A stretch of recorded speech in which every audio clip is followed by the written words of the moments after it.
Ina Podcast.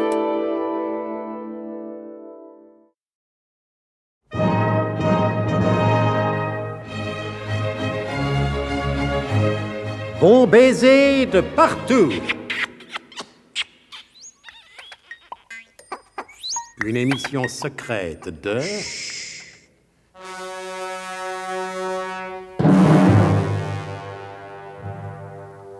Donc, en 1888, sur les quais de la Seine à Paris, Zorbeck-Legras et Willem Fermtag croient reconnaître le professeur slalom Jérémy Menerlache en la personne d'un clochard. Mais nous, qui avons écouté bien sagement les épisodes précédents, nous savons qu'en réalité, ce clochard est le grand-père du biglotron.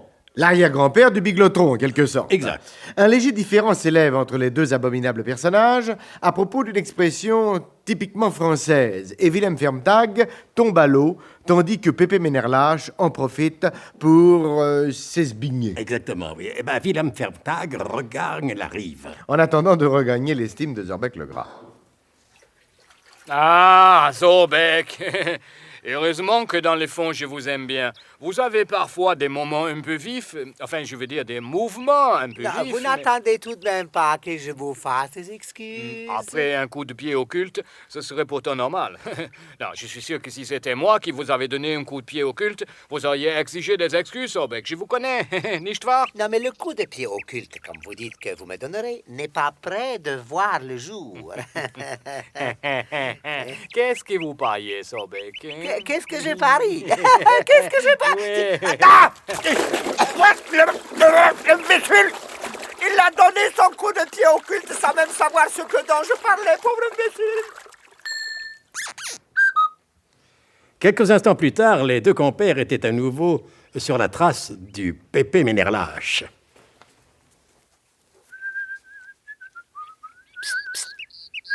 Cette fois, vous avez compris, Fermtag, pas de bêtises. Je ne fais jamais de bêtises. Des conneries, oui, quelquefois, comme tout le monde, mais des bêtises, jamais. Fermtag, taisez-vous. Ce qu'elle est fatigant. Vous suivez le professeur et moi je vais avertir la comtesse et prendre ses instructions. Zorbeck dit comme il avait fait. Et c'est pourquoi nous le retrouvons dans le boudoir de la comtesse. Oh, adorable comtesse, ce n'est pas encore un bulletin de victoire totale, mais je pense que nous avons fait de l'excellent travail et que vous aurez tout lieu d'en être satisfaite.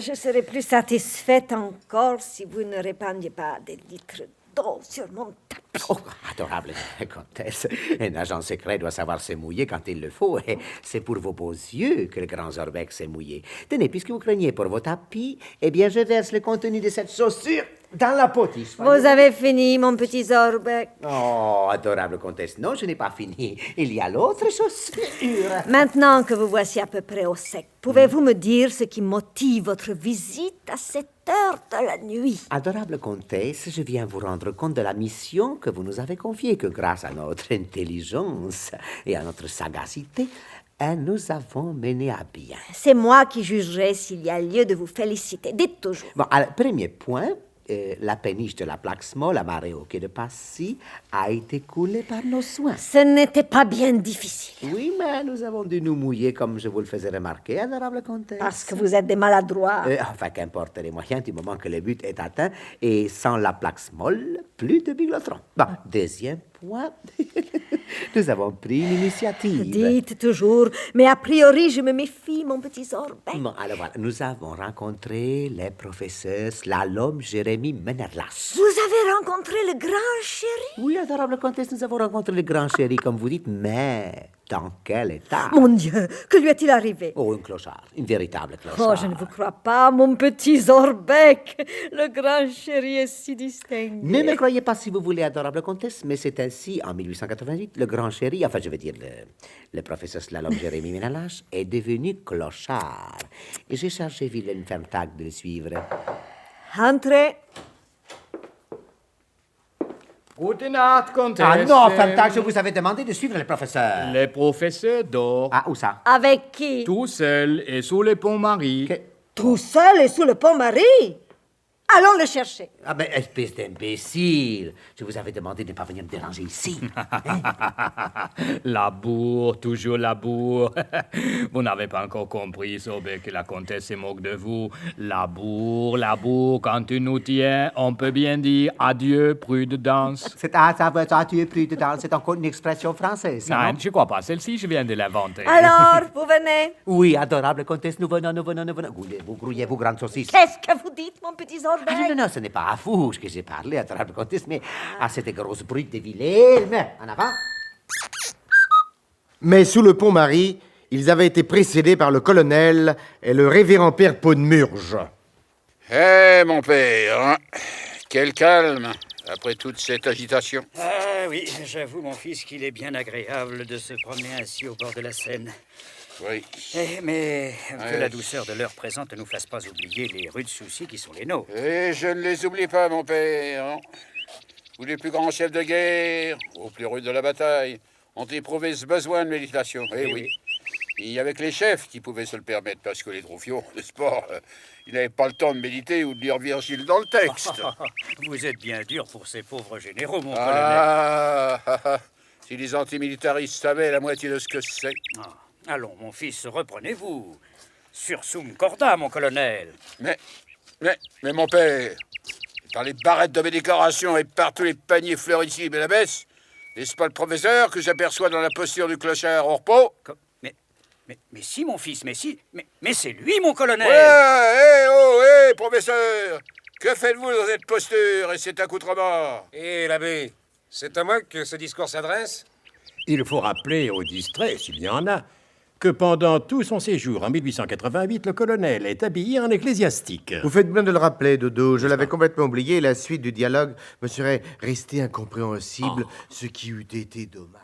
Ne jouez pas au plus fin avec moi, professeur. Non, mais je viens pas vous demander comment vous dites la messe, alors fichez-moi la paix. Professeur, alors, vous m'avez habitué à toutes sortes d'insolences, mais là, vous dépassez les bornes. Mais c'est vous qui les dépassez, l'abbé. Je vous ferai remarquer que je suis ici chez moi, parfaitement. Ça fait 5 ans que j'habite sous ce pont, alors faut pas... Professeur, ne me poussez pas à bout, hein? Je vais vous faire voir de quel bois un guerlas se chauffe. Non, mais il est siphonné, le curton. Professeur, Écoutez, vous permettez, mon fils, le professeur a peut-être été victime, lui aussi, d'un caprice du rayon à démonter le temps. Ah, bah ça, sur le temps qui passe, j'en connais un rayon. Ah, mais je ne fais que ça, passer le temps. Et pas que le temps passé, le temps futur également. Dites donc, si je vous disais, braves gens, ce que j'ai vu en 1972... Quoi, hein, quoi, Calmez-vous, quoi l'abbé, calmez-vous. Et buvez donc un coup, là. non, merci. Non, c'était de bon cœur, pourtant. Rien de tel que le rouge pour chasser les idées noires. Professeur, le temps presse. Eh ben, laissez-le courir, l'abbé. Et au nom du STUC, au nom de la France, professeur Slalom Jérémy Méderlage, hein? Slalom Jérémy. Mais c'est pas moi, monsieur l'abbé. C'est mon petit-fils. Un type très bien. Un fichu bricoleur de génie qui m'a emmené faire un tour du côté de 1972. Moi, non. Moi, c'est pas Slalom Jérémy. Moi, c'est Descente Jérémy. Descente. Tenez, vous avez qu'à voir.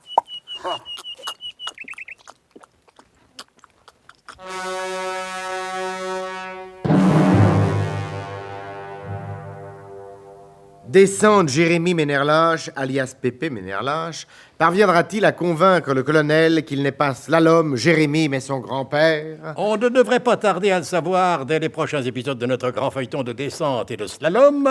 Bon Ménerlache de partout! C'était Bon baiser de partout. Une émission secrète de... Pierre Dac et Louis Rognoni! Décryptage et mise en code, Jean-Wilfried Garret.